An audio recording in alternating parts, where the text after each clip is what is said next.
Hey everybody, it's Tayshawn Miller, and today we will be discussing something that no one wants to discuss.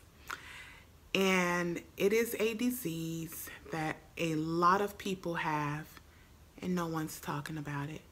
So if you're interested in hearing more about this awful disease, then stick around.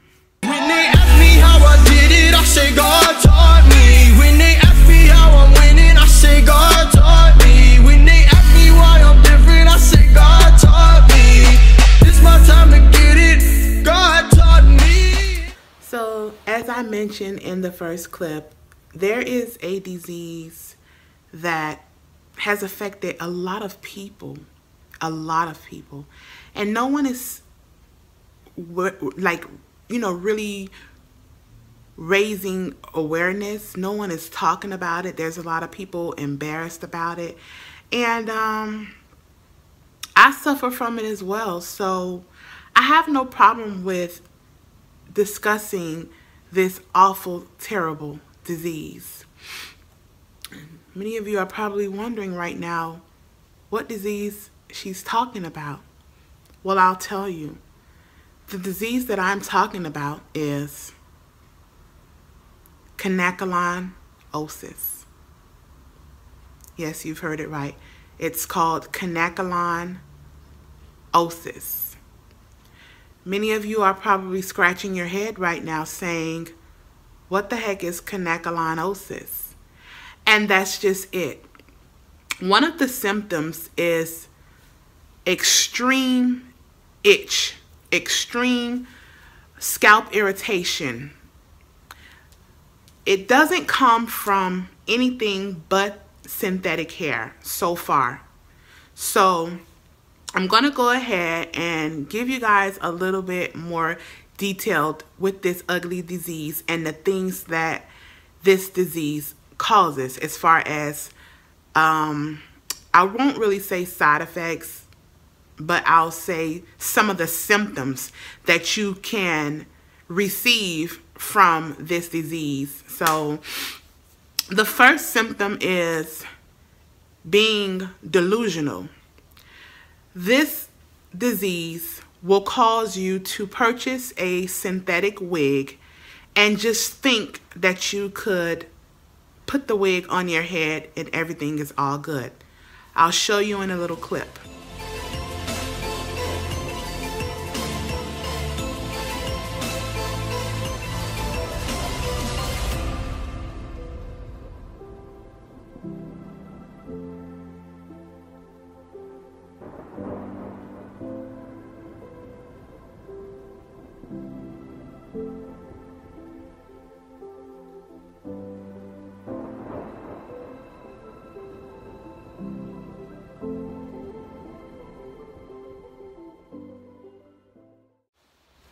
Now, as you can see in the clip that I just showed you, this disease will cause you to just plop a wig on your head, not caring what it looks like, not caring if you have another hairstyle up under it.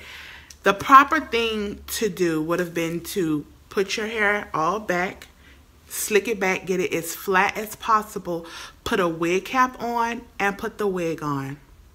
But when you suffer from canacolinosis, you don't do that. You just take wigs and you just stick them on your head like it's a sticker, and you go on about your day. And it's not the person's fault. It's the ugly disease that has taken over.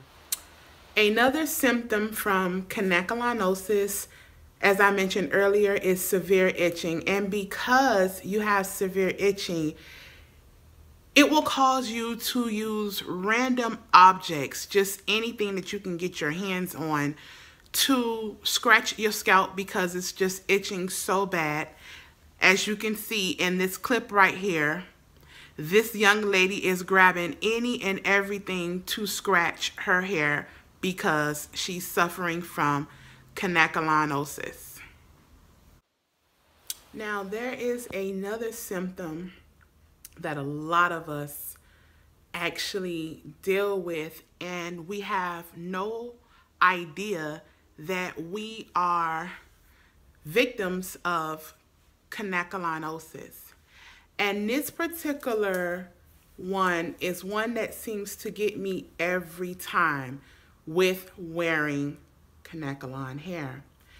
And the thing about this is people really think that you're crazy, and you're not. See, one of the main symptoms, one of the main side effects of having Kanekalonitis is thinking that something is crawling on you.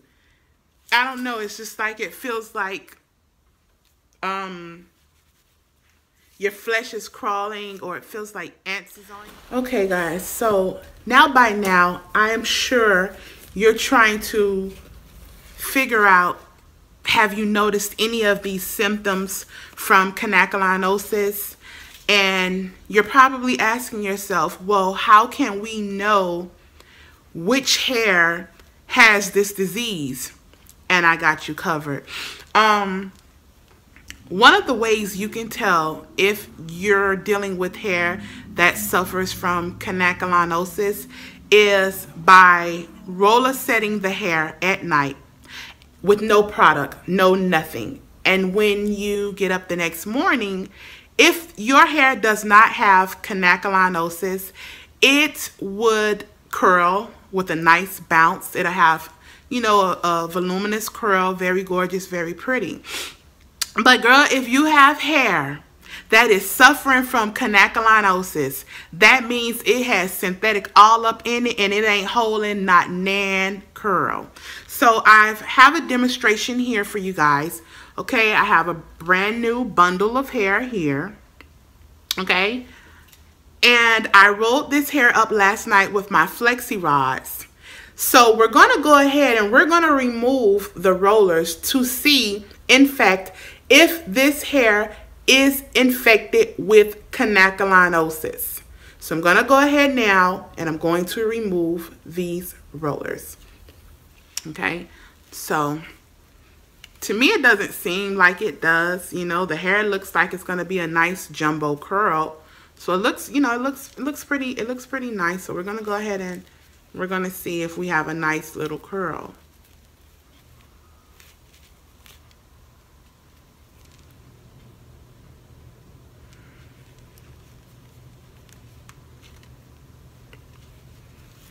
Okay, so as you can see, this hair is not holding this curl, none whatsoever. None whatsoever. I'm taking the rollers out right before your eyes, and the hair basically did what it wanted to do. It's in a wet and wavy state pattern. It doesn't have no curl whatsoever. So definitely this hair is suffering from connecalinosis. Okay guys, I definitely would like to thank you all for tuning in to my informative video about this ugly, ugly disease that many women and men that wear weaves are suffering from, known as connecalinosis. If you would like to raise awareness about this disease, please share my videos. Share my video with someone that you think possibly could be a carrier of connecalinosis, someone who may be suffering from it. Share this video to raise awareness. I am still itching right now. And as I said, this is one of the major symptoms that I get from connecalinosis. I get the itching, I get the sticky feeling, I get the feeling where it feels like on my braids there's little thorns sticking me. I get that, and it's really awful. I don't like it at all. So we're going to try to do some more studies and find out about this disease, and I'll keep you guys posted.